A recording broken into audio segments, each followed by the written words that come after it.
एक बात हमेशा याद रखना, हर बात के दो पहलू होते हैं। और अगर आप किसी भी बात को दोनों पहलुओं से देखने की कोशिश करोगे ना, आपको दोनों एंगल सही लगेंगे। मैं आपको एक छोटा सा एग्जांपल देता हूं महाभारत का।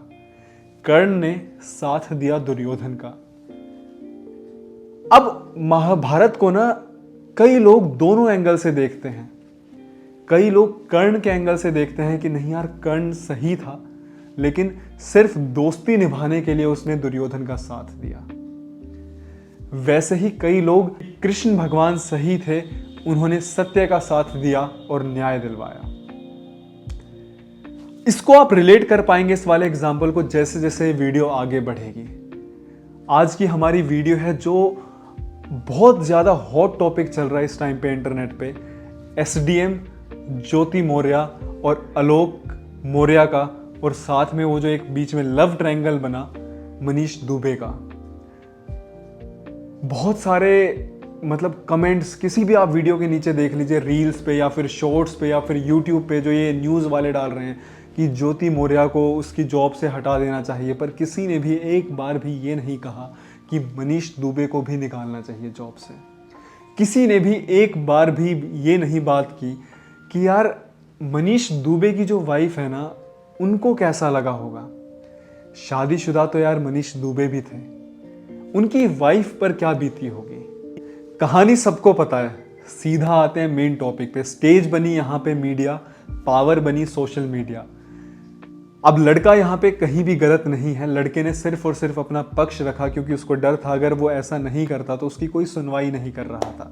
फिर एंटर करती है उसमें एक बहुत ही दिलचस्प कहानी कि सिर्फ ज्योति मौर्य को देखकर बहुत सारे जो पति हैं अब वो अपनी पत्नियों को नहीं पढ़ाएंगे या फिर वो वापस बुला ले रहे हैं जो तैयारी कर रहे हैं। देखो यार, एक इंसान की जो गलती है ना, उससे ज़रूरी नहीं है कि सारी की सारी लड़कियां खराब हैं। अब इस एंगल को ना ऐसे प्रेजेंट किया गया। मैंने बहुत सारी रील्स के नीचे बहुत सारे कमेंट्स पढ़े कि कई लड़के लिख रहे हैं कि यार मैं ना शादी नहीं करूँगा, मुझे डर लग रहा है कहीं मेरी भी बीवी ज्योति मौर्य जैसी निकल गई तो। अच्छा, मैं आपको ना एक आप लोगों से सवाल पूछता हूँ कि हम में से कितने लोग ऐसे हैं जिन्होंने गीता पढ़ी है। बहुत ही कम लोग होंगे। लेकिन अगर मैं आपको ये बोलूँ कि हम लोगों ने इनडायरेक्टली करीबन 20% गीता पढ़ रखी है। वो कैसे? जो ये आपके व्हाट्सएप के स्टेटस पे या फिर जो ये गुड मॉर्निंग के साथ में बहुत सारे वो जो कोट्स आते हैं ना, वो मोस्टली ना गीता से पिक किए रहते हैं। तो इनडायरेक्टली हमने गीता के बहुत सारे सार पढ़ रखे हैं। लेकिन मेरा सवाल यह है कि हम में से कितने लोगों ने उसको इम्प्लीमेंट किया है। हमारी ना सबसे बड़ी दिक्कत यह है कि हम कोई भी मोटिवेशनल वीडियो या कोई भी मोटिवेशनल विचार पढ़ते हैं ना, उस टाइम पे उसे पढ़ के हाँ यार ये बात तो सही है, लेकिन बहुत कम लोग ना उसे इम्प्लीमेंट करते हैं। अब मैं आपको ये जोड़ता हूँ जो मैंने पहले एग्जाम्पल दिया था और ये वाला दिया था उससे, इस वाले टॉपिक को, कि यार एक ज्योति मौर्य के केस ने ना हमारी सोच को इतना नेगेटिव कर दिया कि यार सारी लड़कियां ऐसी हैं, सब ऐसे निकल गई। तो देखो यार, जितनी गलती ज्योति मौर्य की है ना, उतना ही भागीदार मनीष दुबे भी है। ये दोनों लोग ना शादीशुदा थे, बाल बच्चे परिवार था, लेकिन फिर भी इन्होंने ऐसी हरकत की। पता है इस सबसे हुआ क्या कि सारे के सारे सवाल ना ज्योति मौर्य पर उठने लगे, लेकिन सवाल उतने ही उठने चाहिए मनीष दुबे पर भी। अब मैं ना आपको एक छोटा सा एग्जाम्पल दिखाता हूँ अगली क्लिप के थ्रू, फिर इसको आगे कंटिन्यू करते हैं। एक बार देखना कितने सफेद बाल हैं। 1 2 3 4 5 6 7 8 9 10 11 12 13 14 15। पता है इसका मैसेज क्या है? इसकी सीख ये है कि जो इंसान की खामियां होती है ना, वो बहुत आसानी से गिनी जा सकती है। इसीलिए खामियों पे नहीं, अच्छाइयों पे ध्यान दो, क्योंकि आप उसे गिन नहीं सकते हो। क्योंकि आपके अंदर बहुत सारी खूबियां हैं। खामियां तो यार सिर्फ ये गिनती की हैं। देखो यहाँ तक 14 15 16 थे, लेकिन जानबूझ के अगर हमने ढूंढने की कोशिश की तो यहाँ पर भी दिखाई दी। तो जो आपने लास्ट वाली क्लिप देखी ना, उसमें आपने ये देखा होगा कि कैसे सिर्फ और सिर्फ ना इतने पॉजिटिव्स होने के बाद भी कैसे हमने ना सिर्फ और सिर्फ नेगेटिव्स देखे। यार हमारे आसपास ना बहुत सारे जीते जागते एग्जाम्पल हैं, पर होता क्या है ना, जैसे ही एक नेगेटिव केस आता है ना, हमारा ध्यान सारा उस तरफ चला जाता है।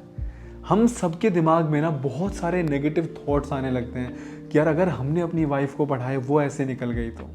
मैंने अपनी वीडियोस में ना हमेशा से ये बात बोली है कि देखो यार, जिसे धोखा देना होगा ना, चाहे आप उसे 4 दीवारी में कैद करके पहरेदार क्यों ना लगा दो, वो फिर भी धोखा दे देगी।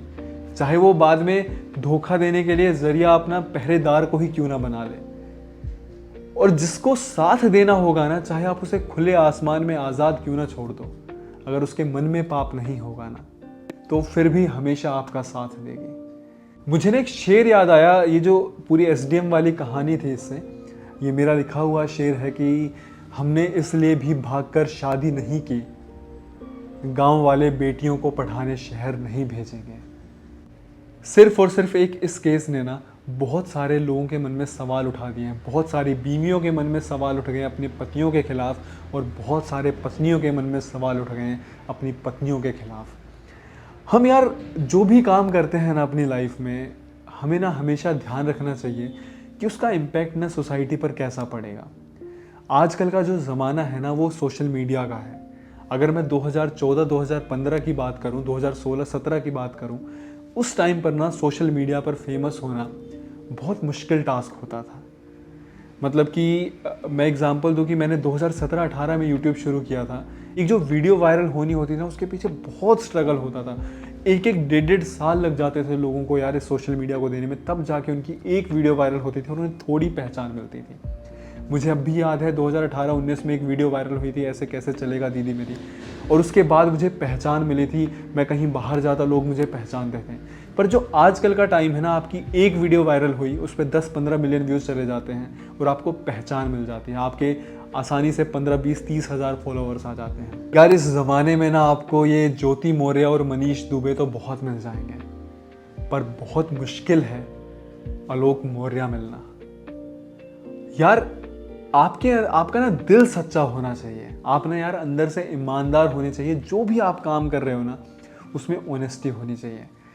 देखो यार, हम ना इंसान हैं, हमारे जीवन में अप्स और डाउन्स तो आते ही रहेंगे। चाहे आप कितनी कोशिश कर लो, कभी अप्स आएंगे, कभी डाउन्स आएंगे। लेकिन पता है हमारा काम क्या है कि ना, आप चाहे अप्स हो चाहे डाउन्स हो, उसमें ना आप सच्चे रहो यार। मेरी ये बातें ना यार कोई लेक्चर नहीं है, और मैं आपको यकीन दिलाता हूँ जो भी बातें मैं बोलता हूँ ना, इनको मैं अपनी लाइफ में फॉलो करता हूँ। एक टाइम था यार जब मेरी भी जो ख्याल थे वो भी उसमें एक एटीट्यूड हुआ करता था, अपने आप को भाई सबसे ऊपर समझना, ठीक है, किसी से भाई हम कम नहीं, अपना टोरा होता था। लेकिन धीरे धीरे ना ज़िंदगी जैसे सबक सिखाती गई, बहुत कुछ सीखा। आप यकीन मानो, मेरा इन वीडियोस के थ्रू मेरा सिर्फ और सिर्फ मोटिव ये है, अगर ये वीडियोस ना, अगर सपोज करो इन पे 10,000 व्यूज़ भी आ रहे हैं ना, अगर इन वीडियोस ने 10 लोगों का भी हृदय परिवर्तन कर दिया या उनको सोचने पर मजबूर कर दिया ना, मैं सोचूंगा जो मैंने मेहनत की ना, ये सक्सेसफुल हो गई। यार कोशिश करो कि अगर आपको आलोक मौर्य जैसा इंसान मिले ना, तो आप कभी ज्योति मौर्य ना बनो।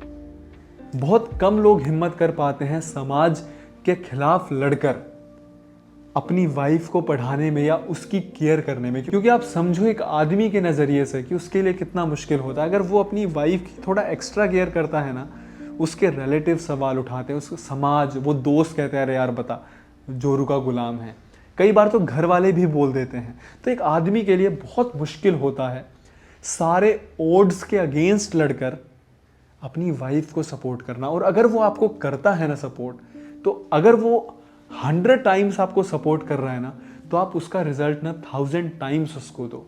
ये नहीं कि यार जब गरीबी थी तो पति परमेश्वर था, और जब दिन बदले तो आपने आपकी हैसियत के हिसाब से इंसान ढूंढना शुरू कर दिया। अपने पुराने दिन कभी भी मत भूलना। हो सके तो जो आपके पुराने दिन है ना, उनको आप महीने में एक बार तो याद किया करो।